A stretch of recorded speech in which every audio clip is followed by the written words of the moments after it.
Rudy Giuliani was apparently inebriated on election night in November 2020 when he urged Donald Trump to declare prematurely and wrongly that he had beaten Democrat Joe Biden for the presidency.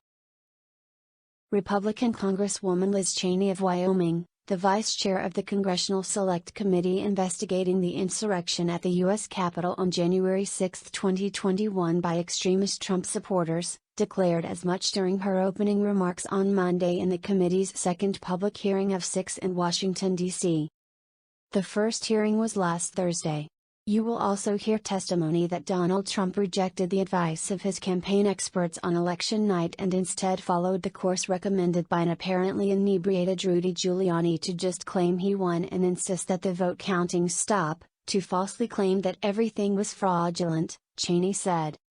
Mississippi Democrat Benny Thompson, the chair of the House of Representatives panel, had already outlined that the public would hear how Trump lost an election and knew he lost an election, and as a result of this loss decided to wage an attack on our democracy by inciting the deadly violence on 6 January as rioters broke into the Capitol to try to stop the official certification of Biden's victory.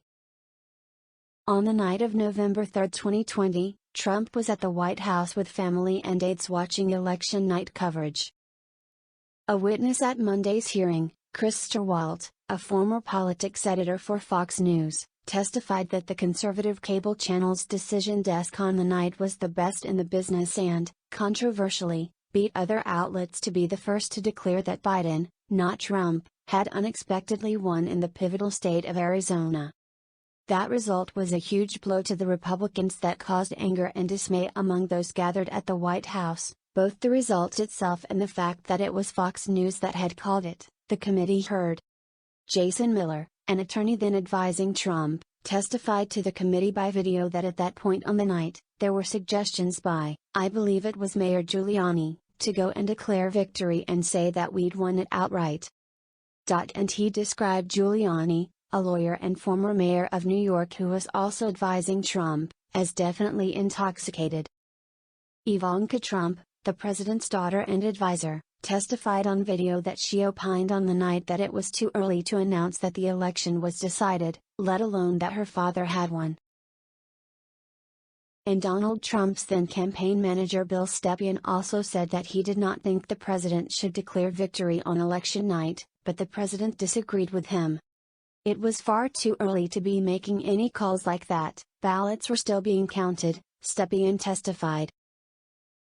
Trump falsely declared victory in the early hours of Wednesday, 4 November. The election was ultimately called for Joe Biden and Vice President Kamala Harris on Saturday, 7 November.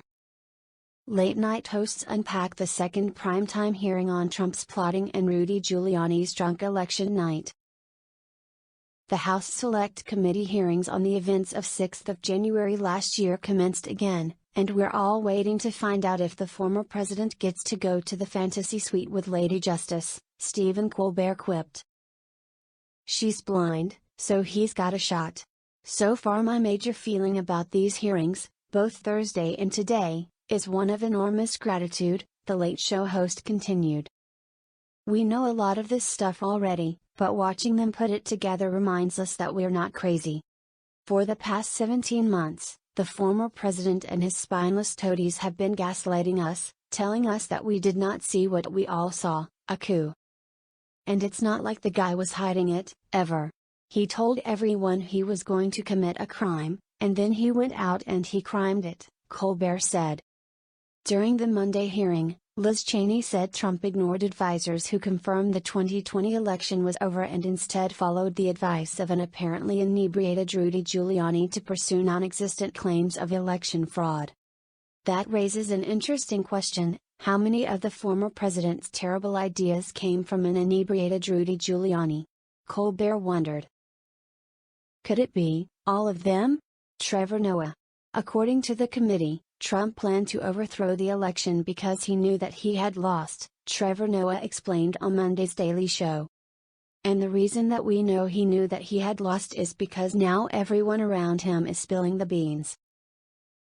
Former Attorney General Bill Barr, for example, called the fraud claims bullshit and bogus and silly, while daughter Ivanka Trump said she accepted Barr's assessment. Trump's inner circle was well aware that the election did not go their way, and they told Trump, no one noted. Except for one person, who had the liquid courage to say that Trump did win. That would be the apparently inebriated Rudy Giuliani, who was definitely intoxicated, as former Trump advisor Jason Miller told the committee. "I'm just curious how you even know when Rudy Giuliani is drunk," Noah wondered. "Because when a normal person is drunk, they say crazy things, they yell, they sweat a lot. So how does that work with Rudy? Does it work in reverse? Like, does he start talking normally, his hair dye sucks back into his hair?" It actually says a lot about Trump that a whole team of sober advisors, his attorney general, his campaign manager, his daughter whom he wants to bang, they were all telling him, "You lost this election, sir," Noah continued. But then Trump was telling them, yeah, whatever, drunk vampire, what do you think?" When you think about it, it actually makes sense that Trump would listen to a drunk person, he concluded, because that's the one time people probably sound like him. Seth Meyers.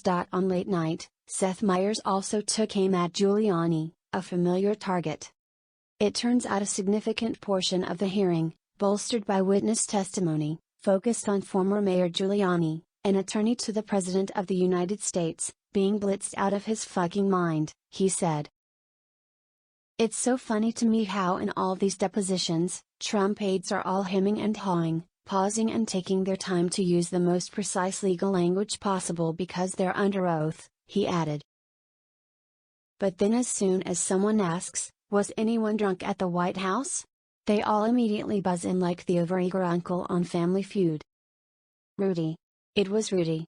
In fact, if "who was drunk at the White House?" was a question on Family Feud, the top 5 answers would all be the same: Rudy, he joked. Myers also noted that the first primetime hearing last Thursday drew an estimated 20 million viewers, on par with such television events as Sunday Night Football and the Macy's Thanksgiving Day Parade. "I'm not surprised the hearing got Thanksgiving parade ratings, since so many of Trump's inner circle look like they could be balloons," Myers quipped. And in Los Angeles, Jimmy Kimmel also debriefed the January 6 hearing. "It is so crazy to see so much evidence confirming that Donald Trump did all the things we saw him do on television every day for 3 months straight," he said. As for an apparently inebriated Rudy Giuliani, which, by the way, is the title of Rudy's autobiography, Kimmel joked, the host wondered what could be the difference between drunk and sober Giuliani. "The way you can tell that Rudy is drunk is that his breath smells more like booze than cigars and cat turds for a change," he joked. So Rudy was drunk. The big question is, what's Donald Trump's excuse? He doesn't even drink, Kimmel explained. There are really only 2 options here: either Donald Trump was lying and committed multiple crimes trying to strong-arm an election, or he's off his freaking rocker. I guess it could be both.